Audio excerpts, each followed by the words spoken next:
بسم الله الرحمن الرحيم ألف لام ميم را تلك آيات الكتاب والذي أنزل إليك من ربك الحق ولكن أكثر الناس لا يؤمنون الله الذي رفع السماوات بغير عمد ترونها ثم استوى على العرش وسخر الشمس والقمر كل يجري لأجل مسمى يدبر الأمر يفصل الآيات لعلكم بلقاء ربكم توقنون وهو الذي مد الأرض وجعل فيها رواسي وأنهارا ومن كل الثمرات جعل فيها زوجين اثنين يغشي الليل النهار إن في ذلك لآيات لقوم يتفكرون وفي الأرض قطع متجاورات وجنات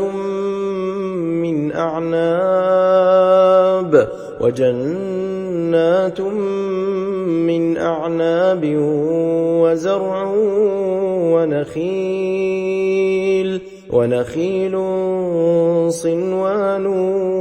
وغير صنوان يسقى بماء واحد ونفضل بعضها على بعض في الأكل إن في ذلك لآيات لقوم يعقلون وإن تعجب فعجب قولهم أإذا كنا ترابا أإنا لفي خلق جديد أولئك الذين كفروا بربهم وأولئك الأغلال في أعناقهم وأولئك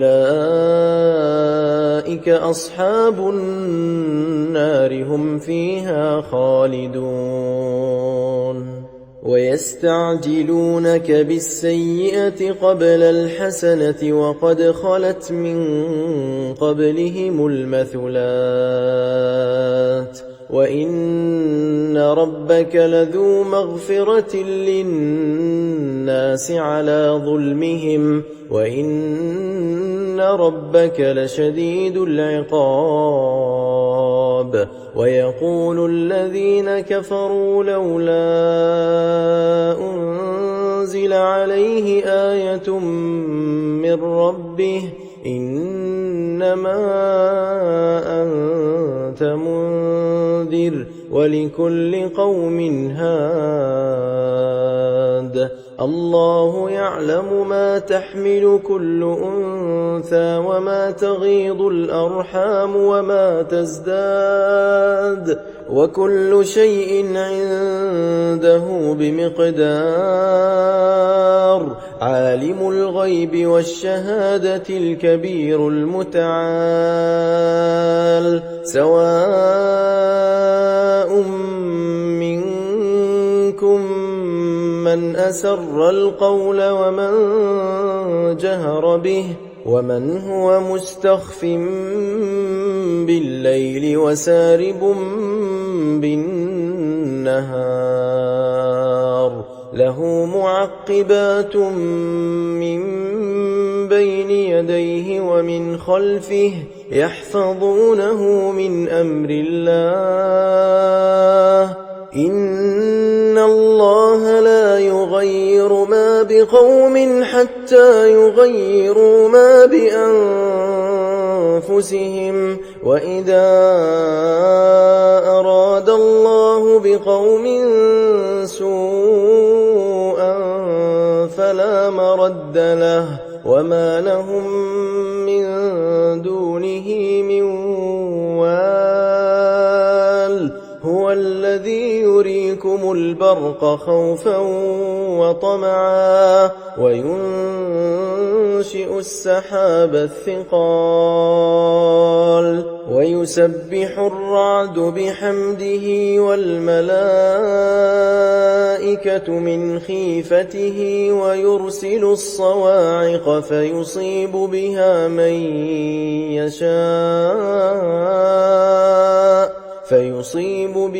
من يشاء وهم يجادلون في الله وهو شديد المحال له دعوة الحق والذين يدعون من دونه لا يستجيبون لهم بشيء إلا كباسط كفيه إلى الماء ليبلغ فاه وما هو ببالغه وما دعاء الكافرين إلا في ضلال ولله يسجد من في السماوات والأرض طوعا وكرها وظلالهم بالغدو والآصال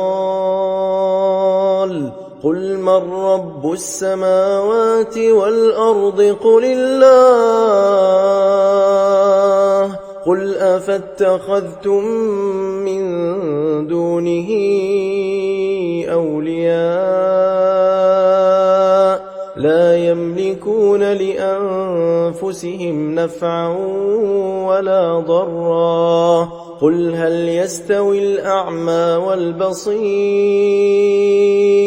أم هل تستوي الظلمات والنور أم جعلوا لله شركاء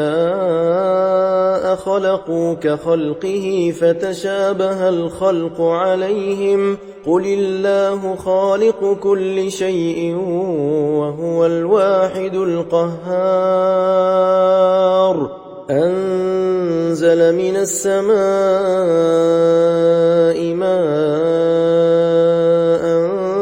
فسالت أودية بقدرها فاحتمل السيل زبدا رابيا ومما يوقدون عليه في النار ابتغاء حلية أو متاع زبد مثله كذلك يضرب الله الحق والباطل فأما الزبد فيذهب جفاء وأما ما ينفع الناس فيمكث في الأرض كذلك يضرب الله الأمثال للذين استجابوا لربهم الحسنى والذين لم يستجيبوا له لو أن لهم ما في الأرض جميعا ومثله معه لافتدوا به أولئك لهم سوء الحساب ومأواهم جهنم وبئس المهاد أفمن يعلم أنما أنزل إليك من ربك الحق كمن هو أعمى إنما يتذكر أولو الألباب الذين يوفون بعهد الله ولا ينقضون الميثاق والذين يصلون ما أمر الله به أن يوصل ويخشون ربهم ويخافون سوء الحساب والذين صبروا ابتغاء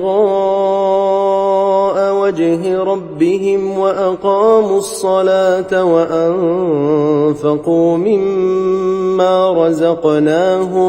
وأنفقوا مما رزقناهم سرا وعلانية ويدرؤون بالحسنة السيئة أولئك لهم عقبى الدار جنات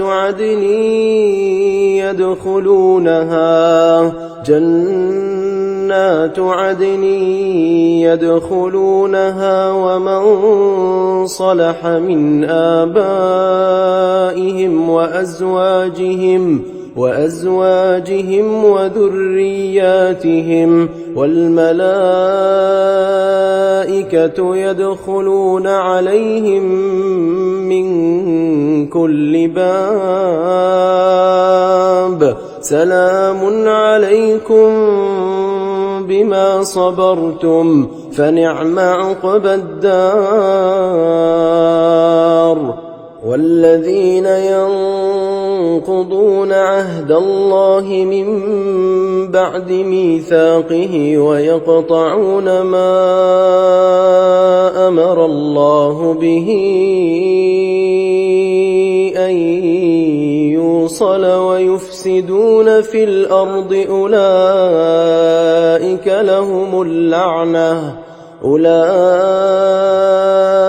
لهم اللعنة ولهم سوء الدار الله يبسط الرزق لمن يشاء ويقدر وفرحوا بالحياة الدنيا وما الحياة الدنيا في الآخرة إلا متاع ويقول الذين كفروا لولا أنزل عليه آية من ربه قل إن الله يضل من يشاء ويهدي إليه من أناب الذين آمنوا وتطمئن قلوبهم بذكر الله ألا بذكر الله تطمئن القلوب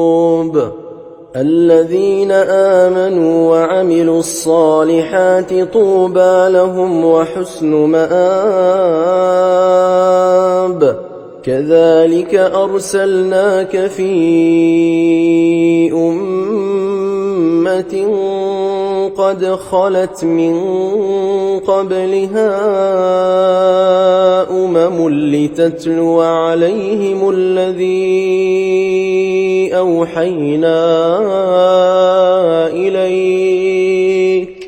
لتتلو عليهم الذي أوحينا إليك وهم يكفرون بالرحمن قل هو ربي لا إله إلا هو عليه توكلت وإليه متاب ولو أن قرآنا سيرت به الجبال أو قطعت به الأرض أو كلم به الموتى بل لله الأمر جميعا أفلم ييأس الذين آمنوا أن لو يشاء الله لهدى الناس جميعا ولا يزال الذين كفروا تصيبهم بما صنعوا قارعة أو تحل قريبا من دارهم حتى يأتي وعد الله إن إن الله لا يخلف الميعاد ولقد استهزئ برسل من قبلك فأمليت للذين كفروا ثم أخذتهم فكيف كان عقاب أفمن هو قائم على كل نفس بما كسبت وجعلوا لله شركاء قل سموهم أم تنبئونه بما لا يعلم في الأرض أم بظاهر من القول بل زين للذين كفروا مكرهم وصدوا عن السبيل ومن يضلل الله فما له من هاد لهم عذاب في الحياة الدنيا ولعذاب الآخرة أشق وما لهم من الله من واق مثل الجنة التي وعد المتقون تجري من تحتها الأنهار أكلها دائم وظلها تلك عقبى الذين اتقوا وعقبى الكافرين النار والذين آتيناهم الكتاب يفرحون بما أنزل إليك ومن الأحزاب من ينكر بعضه قل إنما أمرت أن أعبد الله ولا أشرك به إليه أدعو وإليه مآب وكذلك أنزلناه حكما عربيا ولئن اتبعت أهواءهم بعدما جاءك من العلم ما لك من الله من ولي ولا واق ولقد أرسلنا رسلا من قبلك وجعلنا لهم أزواجا وذرية وما كان لرسول أن يأتي بآية إلا بإذن الله لكل أجل كتاب يمحو الله ما يشاء ويثبت وعنده أم الكتاب وإما نرينك بعض الذي نعدهم أو نتوفينك فإنما عليك البلاغ وعلينا الحساب أولم يروا أنا نأتي الأرض ننقصها من أطرافها والله يحكم لا معقب لحكمه وهو سريع الحساب وقد مكر الذين من قبلهم فلله المكر جميعا يعلم ما تكسب كل نفس وسيعلم الكفار لمن عقبى الدار ويقول الذين كفروا لست مرسلا قل كفى بالله شهيدا